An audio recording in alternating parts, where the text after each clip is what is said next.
We are here to discuss the growth strategy.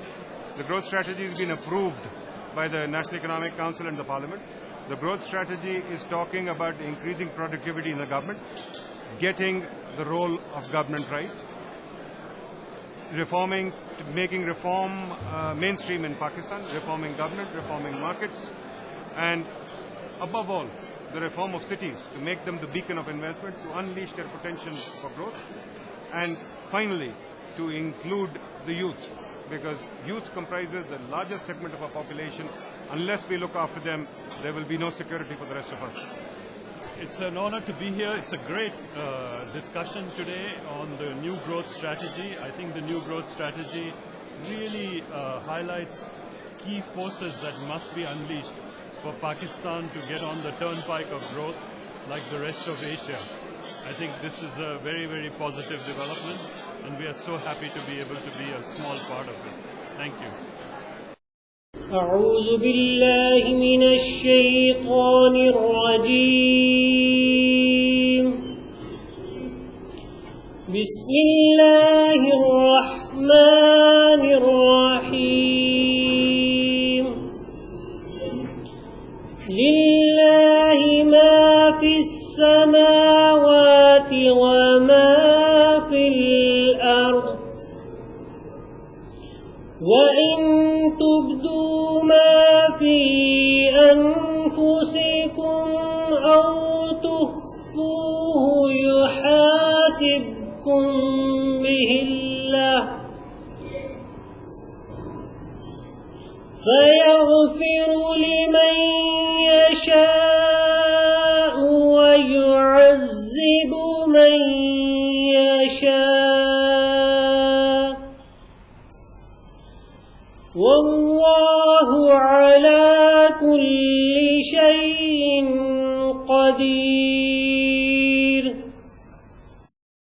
In the name of Allah, the most gracious, the most merciful, to Allah belongs all that is in the heavens and on earth, whether you show what is in your minds or conceal it. Allah calls you to account for it. He forgives whom He pleased and punishes him who He wants so. For Allah has power over all things. Sadaqallahul Azim. May I now invite Dr. Nadeemul Haq, Deputy Chairman, Planning Commission, to give his welcome remarks, please. Ladies and gentlemen, let me welcome you to our conference on growth. It's hard to justify a conference in Islamabad because we have way too many of them. There's almost a conference every day. And, there are many donors who are willing to sponsor conferences. And we have roughly the same speakers on the same subjects and kind of conference out. But what has surprised me is that we do not have a conference on growth. So they will say, we have too many conferences but very few on growth. In fact, what has surprised me in my year in the quarter at the Planning Commission is how little we discuss growth. And I've raised this with many of you, that growth in jobs doesn't seem to be on our agenda. And the intent of this conference, the first intent of this conference is really to put growth in jobs on the agenda. To me, it is very surprising that a country with a per capita income of $900,000, depending on how you measure it, that's $1,000 per capita, growing at an average of 2% over the last 4 years. Over the long run, growing at an average of 5%, but a declining long run growth. Productivity declining. A youthful population that is very young, many of whom are looking for jobs. Yet growth in jobs does not seem to be uppermost on our agenda. So the intention of this conference is to place it up there where it deserves. We should be talking about growth in jobs, and that's the intention. We have also taken a very fresh approach to the subject. You might notice we haven't invited the usual speakers. We've invited a large number of different people, including some media personalities, to participate in this. Because it is truly a national agenda. It's not my agenda, it's not your agenda. We've invited people that I, don't know. We have to have a wide discussion on growth and jobs. And this is the first of them. We intend to have many, many more of them. We want to challenge you. The key purpose of the conference is to challenge all of us to a fresh approach. We place before you our new growth framework, which has taken us a year to build. A year of wide consultations, as wide as we could. We've gone everywhere. We've talked to the chambers, we've talked to academia, we've talked to small cities, we've talked to provinces, we've talked to the diaspora. We've involved the best brains from the diaspora. All the donors, and I should stop to thank them here. Mr. Chipper is here from the UNDP, the fund is there, the World Bank is there, Asia Development Bank, USA. If I forget anybody, please forgive me. All the donors have helped us, although it has been a continuing debate with the donors, because the donors too had forgotten growth and jobs. In fact, most of the donor projects don't seem to have anything, or at least very little to do with growth and jobs. So we have pushed hard for a growth and jobs agenda, and through this dialogue developed the new growth framework, which we hope is a fresh approach to looking at the subject of growth and jobs, and that is what we want to place before you and ask you to contribute to it. We've got the new growth framework approved by the National Economic Council, by the Cabinet, by the Parliament. Now, we promised them we'll develop an implementation plan within the next 4 to 6 months and take it back there and hopefully push forward the implementation. But the first question that I want to throw up before you is, why is there so little interest in growth and jobs in this country? We want to discuss everything: reconstruction, poverty reduction. How do you have poverty reduction in our growth? But the main issue is, where are the jobs going to happen if growth does not pick up to 7%? Our calculations suggest if growth is not sustained over 7% for the next 20 years, there will be millions of kids out there who will not have jobs. Let's also remember, we have failed in the past to provide them with adequate education. So many of these kids are unskilled, uneducated, and at the same time the prospect is not good. We need to make sure that growth and jobs is central. I'm even surprised when I look at the writings.